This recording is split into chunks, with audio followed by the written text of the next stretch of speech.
Hi friends, welcome to Sikdar's academy. Sikdar's একাডেমিতে সবাইকে স্বাগত।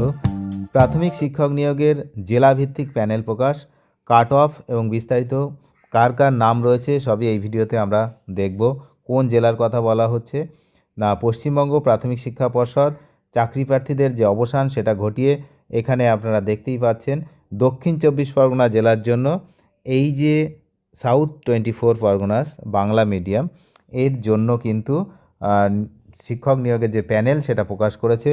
সুপ্রিম কোর্টের নির্দেশ অনুযায়ী আইনি জটিলতা যেগুলো ছিল সেগুলো কাটানোর পর এই 2020-22 ডিএলএড যে ব্যাচ তাদের একটি বড় স্বস্তির খবর এই মুহূর্তে এই 2026 সালে প্রকাশিত হলো জানুয়ারি মাসে, যে 264 জন মোট 264 এলিজেবল ক্যান্ডিডেটস যারা রয়েছে তাদের নাম সুপারিশ করা হয়েছে, অর্থাৎ এদের হচ্ছে চাকরি। তাহলে কাট অফ কত গেল, কি গেল, কার কার নাম রয়েছে সবই কিন্তু আমরা এই ভিডিওতে দেখব। এই নিয়োগ প্রক্রিয়াটি মূলত সুপ্রিম কোর্টের রায়ের ওপরে নির্ভর করেই কিন্তু হয়েছে। তো যাই হোক, কাট অফ মার্কস এবং পরিসংখ্যান বিশ্লেষণ আমরা করছি। মোট 264 জন রয়েছে এই প্যানেলে, দেখতেই পাচ্ছেন। প্রথমে যেটা রয়েছে হচ্ছে জেনারেল কাস্টের জন্য। জেনারেল কাস্ট 37.524 এখান থেকে শুরু হয়েছে জেনারেল কাস্ট, আর হচ্ছে এটা হাইয়েস্ট মার্ক জেনারেল কাস্টের। আর একটা বিশেষ ব্যাপার রয়েছে এবারের প্যানেলে, সেটা হচ্ছে সববারের থেকে আলাদা, সেটা এই ভিডিওতে আমরা আলোচনা করব। তো জেনারেল কাস্টের পরে দেখুন, জেনারেল কাস্টের যে লাস্ট যিনি ক্যান্ডিডেট রয়েছেন টোটাল 48 জন রয়েছে জেনারেল কাস্টে, এবং সেখানে দেখতে পাচ্ছি লাস্ট কাট অফ হচ্ছে 29.029। আচ্ছা, এরপরে আছে হচ্ছে ওবিসি এ শুরু হচ্ছে 34.662, আর লাস্ট যেটা কাট অফ সেটা হচ্ছে ওবিসি এর জন্য কাট অফ এখানে 29.153। এখানে কিন্তু 26 জন নেওয়া হয়েছে ওবিসি এ। আচ্ছা, এরপরে আমরা দেখতে পাচ্ছি ওবিসি বি এর শুরু হচ্ছে 30.090, আর হচ্ছে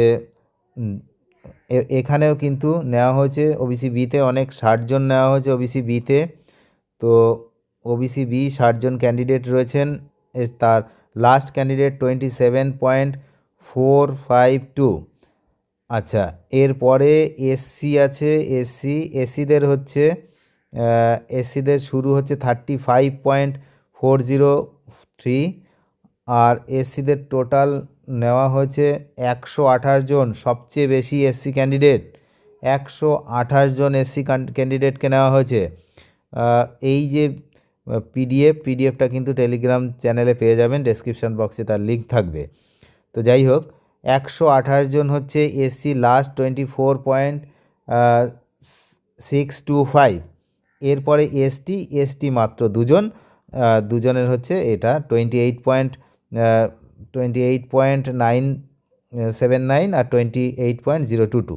এখন বিষয় হচ্ছে এখানে একটা জিনিস এই প্যানেলে নতুন নোটিশ করলাম, সেটা হচ্ছে ক্যাটাগরি, যে ক্যাটাগরি সেই ক্যাটাগরিতেই রাখা হয়েছে।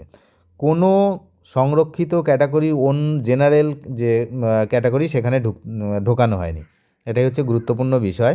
মানে জেনারেল পোস্ট জেনারেলদেরকেই দেওয়া হয়েছে। এই প্রথমবার দেখলাম যে এই প্যানেলটা মানে প্রাইমারি প্যানেলেই প্রথম জেনারেল কাস্টদেরকেই দেওয়া হয়েছে। মানে আপনি দেখুন যে এখানে লাস্ট কাট অফ জেনারেলের যেটা লাস্ট কাট অফ সেটা হচ্ছে 29.029, মানে বুঝতেই পাচ্ছেন এইটাই হচ্ছে লাস্ট কাট অফ।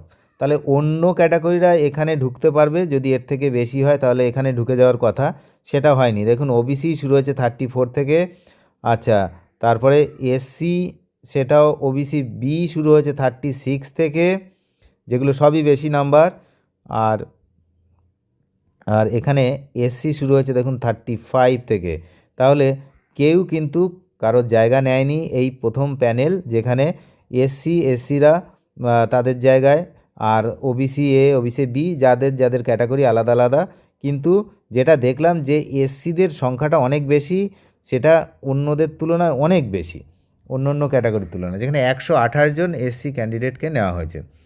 এখন এই প্যানেলকে বিশ্লেষণ করে কিন্তু এই জিনিসটাই সবচেয়ে বেশি চোখে পড়ল যে এসসি এবং ওবিসির মতো সংরক্ষিত শ্রেণীর বেশ কিছু প্রার্থী জেনারেল কাট অফ 29 পয়েন্ট যেটা ছিল 029 এর চেয়ে বেশি নাম্বার হওয়া সত্ত্বেও তাদের কিন্তু নিজস্ব ক্যাটাগরিতেই স্থান দেওয়া হয়েছে, জেনারেল তালিকায় স্থানান্তর করা হয়নি। তো এখন কি কি করতে হবে না, পর্ষদ দক্ষিণ 24 পরগনা ডিপিএসসিকে আগামী 2 সপ্তাহের মধ্যে সমগ্র প্রক্রিয়া সম্পন্ন করে যে রিপোর্ট দিতে বলেছে। নির্বাচিত প্রার্থীদের চাকরি সুনিশ্চিত করতে এখন কি কি করতে হবে না, নথিপত্র যাচাই করতে হবে, কাউন্সিলিং করতে হবে, আর হচ্ছে নিয়োগপত্র প্রদান, এইগুলো কিন্তু করবে। প্রার্থীদের পরামর্শ দেওয়া হচ্ছে তারা যেন জেলা সংসদের সঙ্গে যোগাযোগ রেখে পরবর্তী পদক্ষেপের জন্য প্রস্তুত থাকেন। তাহলে এই মুহূর্তে ভালো খবর যে এতজন চাকরি পেলেন প্রাইমারিতে, দক্ষিণ 24 পরগনায় 264 জন নতুন চাকরি হলো। অনেক ধন্যবাদ শেষ পর্যন্ত দেখার জন্য। নিয়মিত আপডেট পেতে চ্যানেলে যদি নতুন হন অবশ্যই চ্যানেলটিকে সাবস্ক্রাইব করে সঙ্গে থাকবেন। ধন্যবাদ।